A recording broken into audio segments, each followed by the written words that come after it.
इस तरह से जो हो रहा है तो मुझे काफ़ी दुख पहुंची है। जो पैसा पकड़ाया है वो मेरा फर्म का पैसा है और कानून के रखवाले में कुछ भ्रष्ट लोग बैठे हैं। ये अपराधी का मनोबल चरम पर रहता है। करके काफी राजनीतिक चर्चा हो रही है, आरोप भी लग रहे हैं। आप क्या कहना है इसमें? मैं आपका पक्ष जानना चाहता हूँ। कि सबसे पहले तो मैं अपना बैकग्राउंड दे देता हूँ कि मैं तकरीबन 30-35 साल से सक्रिय राजनीति में हूँ। उच्च राजनीति में तो 1977 ईस्वी से हूँ, लेकिन मैं सक्रिय राजनीति में मैं 30-35 साल से हूँ। और यह मेरा पहला ऐसा वारदात हुआ मेरे साथ में, इससे मेरे दिल में काफ़ी चोट पहुंची है, क्योंकि मैं हमेशा चाहता था कि मेरे पर कोई विवाद न हो, लेकिन आज विवाद खड़ा हो गया तो मुझे मजबूरन अपना और अपने परिवार के बारे में मैं जानकारी देना चाहता हूँ। मेरे बड़े भाई शिव प्रताप साहू 2 बार रांची के सांसद रहे हैं, और उसके बाद हम लोगों ने काफ़ी कुछ विकास का काम किया। लोहरदगा हो, रांची हो, अन्य जगह में भी हम लोगों ने, उड़ीसा हो, जगह जगह हम लोगों ने काफ़ी कुछ किया। और हमारे पिताजी स्वर्गीय राय साहब बलदेव साहू, वो भी काफ़ी गरीबों का मदद करते थे, समाज सेवा करते थे, और हम लोगों ने कॉलेज स्कूल काफ़ी सारा खोला हम लोगों ने। लेकिन आज इस तरह से जो हो रहा है तो मुझे काफ़ी दुख पहुंची है, और मैं दावे के साथ कह सकता हूं कि जो पैसा पकड़ाया है वो मेरा फर्म का पैसा है। हम लोग शराब का व्यवसाय में तकरीबन हम सोचते हैं कि 100 साल से भी ऊपर हो चुका है,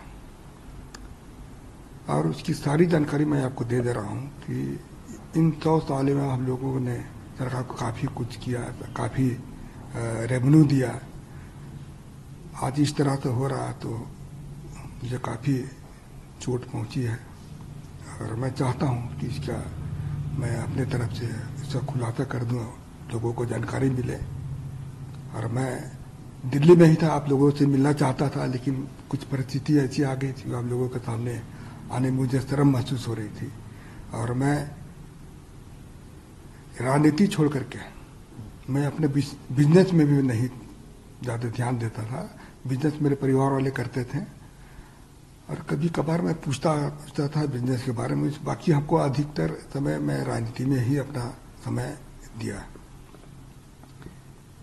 तो मैं कुछ चीज़ जो अपनी कंपनी के बारे में, अपने व्यवसाय के बारे में मैं पढ़ के बता दे रहा हूँ, तो आप इसको जरा ध्यान से आप इसको सुन लीजिएगा।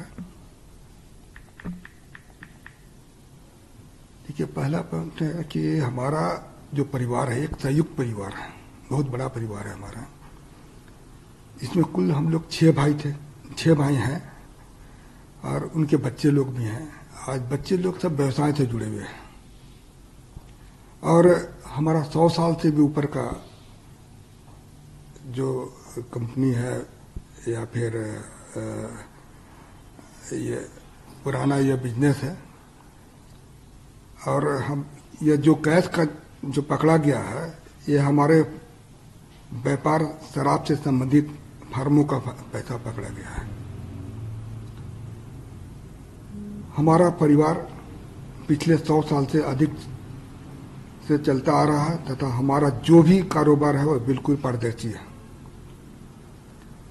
आपकी जानकारी के लिए मैं बता दूं कि जो कैश पकड़ा गया है और शराब बिक्री का पैसा है, क्योंकि शराब व्यापार में सारा सेल कैश से होता है।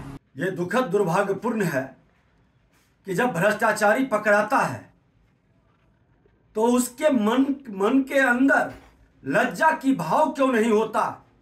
सीने तान कर कहता है कि मैं प्रूव कर दूंगा कानून के अंदर जो कुछ खामी है, और कानून के रखवाले में कुछ भ्रष्ट लोग बैठे हैं जिसके बल पर उनकी हिम्मत बढ़ती है।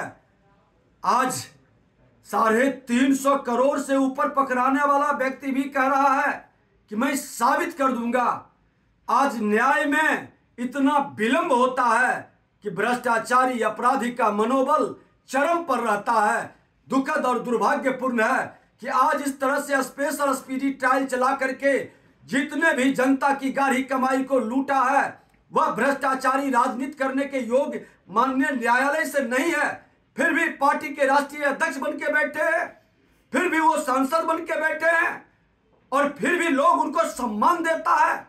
इस तरह की मानसिकता अपराधी और भ्रष्टाचारी का मनोबल बढ़ाता है। इस पर लगाम लगनी चाहिए, इसका सामाजिक बहिष्कार होनी चाहिए।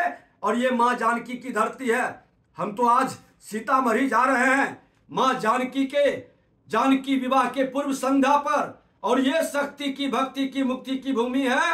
इन लोकतंत्र की धरती पर भ्रष्टाचारियों के बहिष्कार से एक नया वातावरण बने, राष्ट्र को भ्रष्टाचार मुक्त बनाने के संकल्प को हम सब मिलकर के देश के प्रधानमंत्री नरेंद्र मोदी जी के सपना को साकार करें, यह अभियान चलाएं।